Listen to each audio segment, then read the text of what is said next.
why is the Jcsd necessary? And some of you might know because I'm sure that some of you are investors already.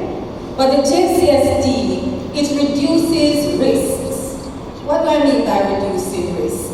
Well, it eliminates the passing of certificates from seller to buyer during a trade. You know, years ago, persons had to be exchanging certificates, but since the Jcsd came about in 1998, that has been really done away with, and all trades take place on the stock exchange. Those who are participating in the market, they will have to have a Jcsd account. So it eliminates the passing of the certificates from seller to buyer during trade. And so because there's no certificates, it also eliminates the need to replace a certificate. It is convenient, it is quick and easy to use, and we now have a T+2 settlement cycle, so you don't have to wait long for the trade to be final. How does the Jcsd work? No, I alluded to it in the slide before, but I'm going to go into it a little bit more. Jcsd, investors are allowed to deposit their securities into the Jcsd, whether by depositing their share certificates or buying stocks through an IPO or on the regular market. So those of you who probably have certificates from a long time ago, probably separate, those of you who have the older or the stocks that were around years ago, like Sepron and RJR and those older ones, you might still have your certificates. Well, we allow you to just take them into your broker and to have them deposited into the Jcsd. I'll carry through that process in the next slide. These securities, they are then registered in the Jcsd's nominee name. So when I say nominee name, I am specific in saying that because we are not the beneficial holder of the stock, we are just the nominee holder of the stock. So even though everything is in Jcsd's name, inside of the system, we show the beneficial owner. And that's the person who will get all the benefits from the stock, from owning the stock. We also record the movements of the securities between accounts. Now I'm going to take you through 4 of our products because I can't take you through everything in the time that I'm allotted. So I'm going to look at the process of depositing securities. I'm going to look at clearing and settlement, pledging of securities, and mandates. So depositing of securities. As I said, you might have your certificates there at home, and you can't trade using your certificates, so you have to get them into the Jcsd, you have to deposit them into the Jcsd. So what you're going to do, those of you who have certificates still, you're going to organize them, take them into your broker. You're going to complete a transfer form, which is basically transferring the shares from you to the Jcsd in our nominee name. Because the shares have to be held by the Jcsd. Once you go into your broker, if you don't already have an account, the broker is going to create an account for you. And then they're going to forward the documents to the Jcsd for processing.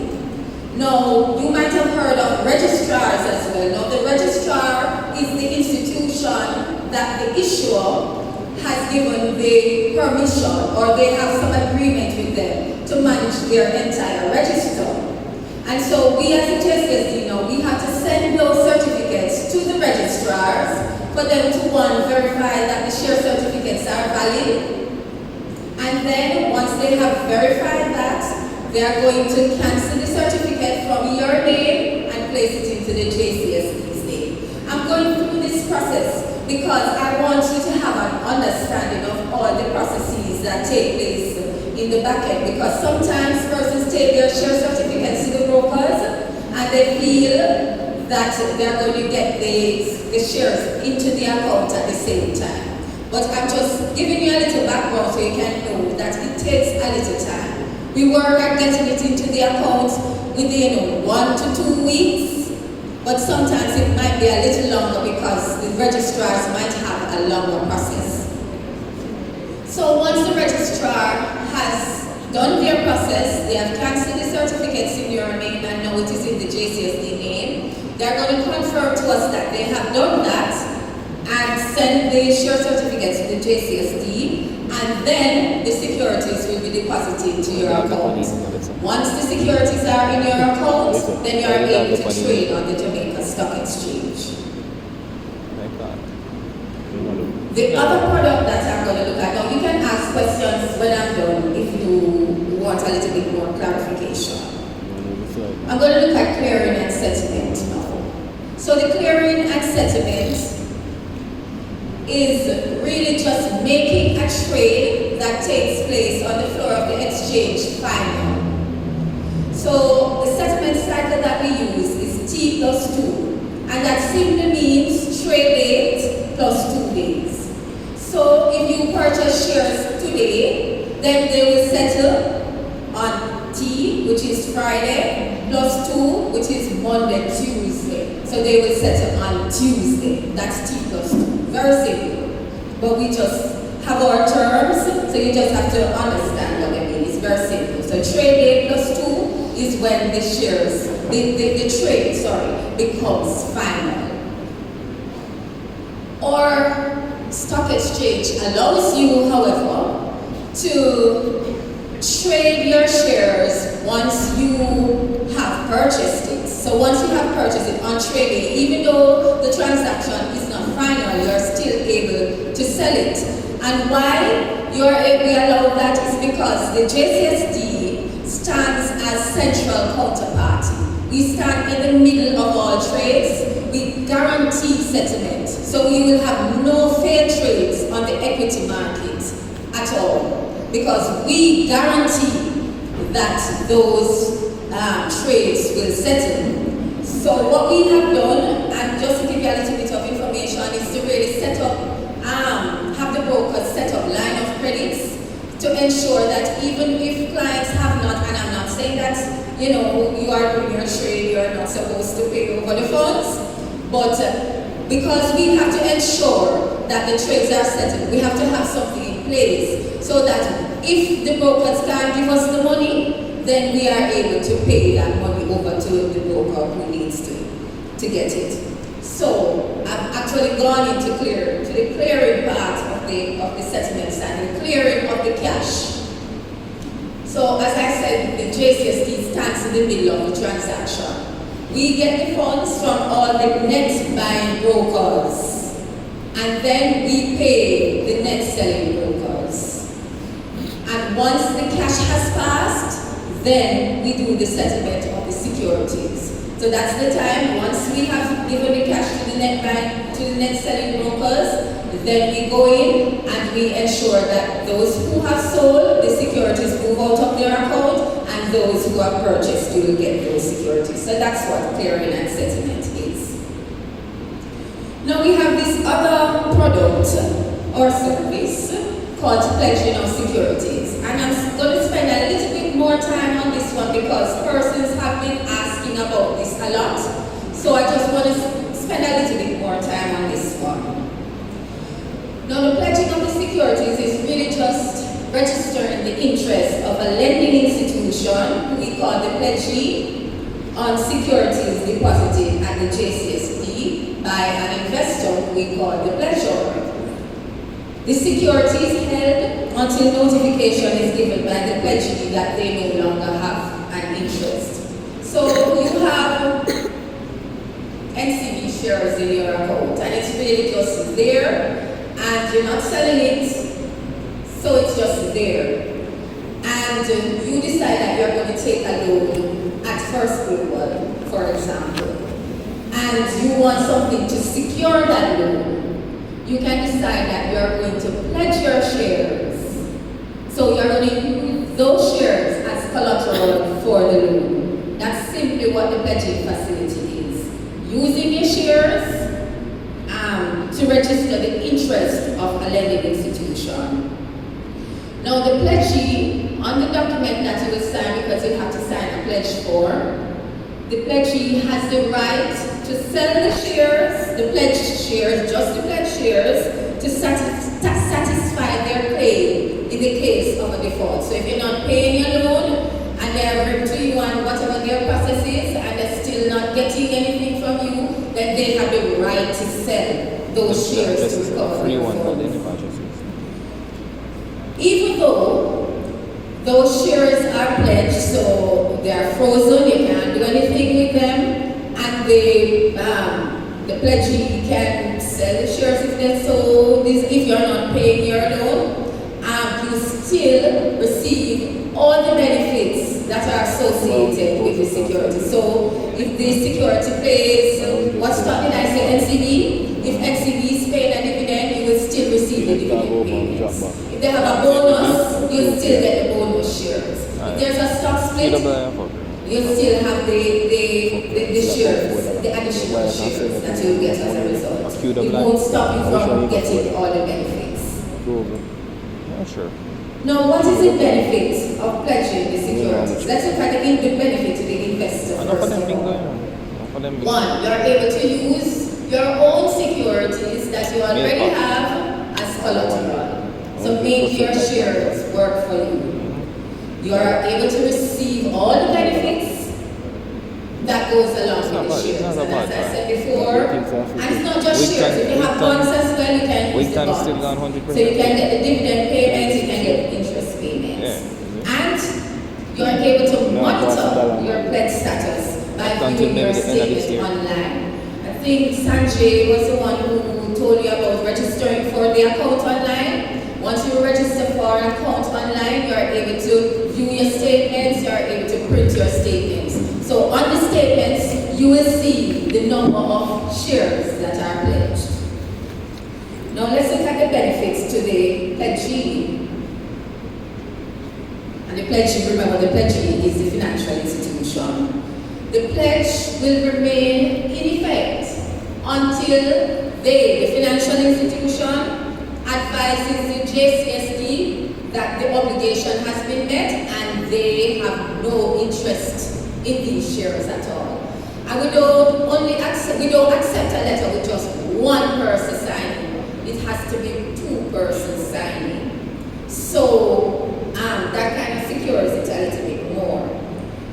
They can also request, this is a financial institution, they can request confirmation at any time. And they have the right to sell the security if there's a default on the loan. Now, let me quickly now go through the steps involved in pledging the securities. So, the first thing you have to do is to ensure that your lending institution is a pledgee, is a participant in the Jcsd's collateral loan program. So that institution has to be a part of our collateral loan program. And I can safely say that all the banks are a part of our collateral loan program, and we have a lot of near banks too who are a part of the program, and credit unions. So you can just call us if you want to find out, and we will just let you know if that institution is a part of our loan collateral program. You're going to complete the pledge forms, and you can get the pledge form online, or you can get them from your broker. And the pledge form is to be completed in 4, and you're going to submit it to your broker. And you're submitting it to your broker because they are not just going to check to make sure that the form is completed properly and that you actually have these shares in your account, that you wrote the account number correctly. Because sometimes we do forget our account numbers. Once the broker gets it, they will send the form to us for processing. We will process and then confirm to the pledgee when the securities have been pledged. So it's really easy as 1, 2, 3, even though it's 1, 2, 3, 4, it's easy, you know?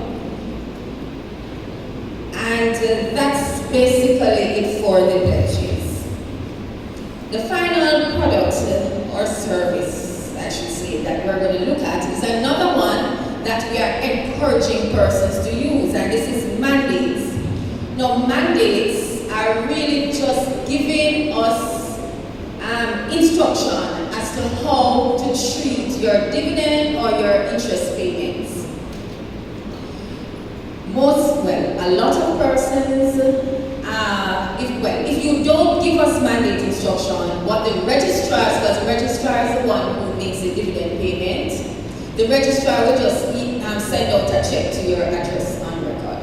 Now, when you just send out a check to the address on record, anything can happen because the post office can hold it longer or it's not delivered. Sometimes it just gets lost in transit. But when you give us a mandate instruction, especially if you give us banking instructions, then the funds, the registrar will pay the funds directly to your account, and then they will just send a notification. Some still send out the the check stub to the clients, but some send out a written notification to say that we have sent the funds to your account. But you can just go online, because I'm sure that most of us do online banking now. You can just go online and check to see if you have received the payment. Another thing is, when the check is mailed out to you, it takes 3 to 5 days, depending on where in Jamaica you live. The deposit to the bank is pretty much instantaneous or within a day. And normally the registrars start processing the dividend payments prior to the payment date, so that on payment dates you will have the funds in your account. So that's why we are encouraging persons to add mandate. But bank mandate is not the only mandate. Before I move from bank mandate, let me just tell you the information that we will need.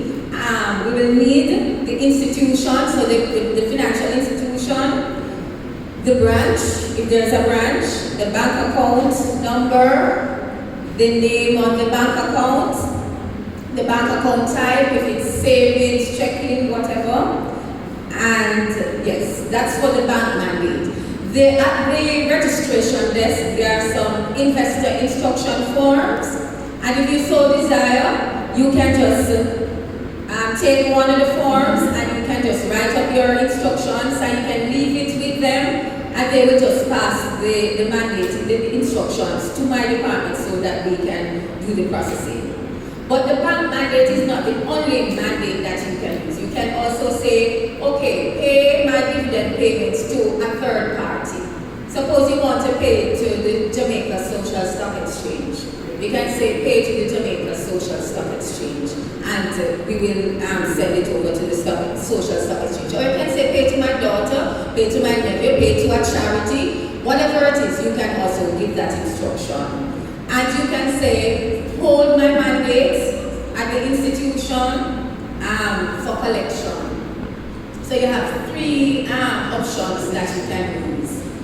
So remember, the mandate instructions, they are called investor instruction forms, because you can also change your address if you want to change your address, add email, anything that you want to do, you can do it on that form. They are at the registration desk. Or if you want to speak to me, I am available after. We can speak further on that.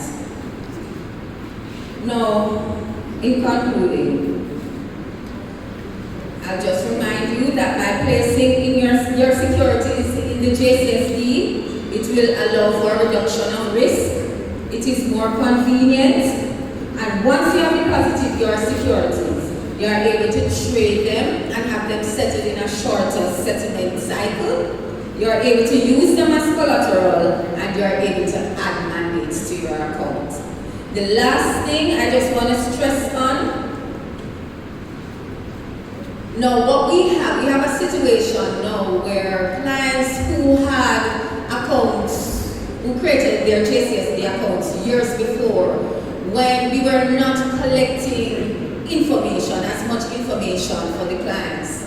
We don't have a lot of the information that we require. Things like TRN, things like email addresses, contact numbers, and we really, really want to get that information, especially the TRN, because the TRN, and when I say TRN, I mean any unique tax identifier. Social That's what allows us to recognize a particular client in the system. So, I'm imploring you, if you had accounts years before, so you not just open it last year, because if you opened it last year, then you would have had to give this information. But years before, just contact us, contact a broker, find out if they have all the information, send it in to us, because you might find that when you are ready to do your trade, that the account might be suspended, because that is what we had to do so that we could get all the information in. So some accounts have been suspended, but once you have given us all the information, especially the TR, then in no time it will be released. And the second thing, as I said before, we're asking you, for those of you who can add mandate instructions to your account, please do that, because it's easier for you and easier for the registrars who make the payments. Thank you very much for listening. Any questions?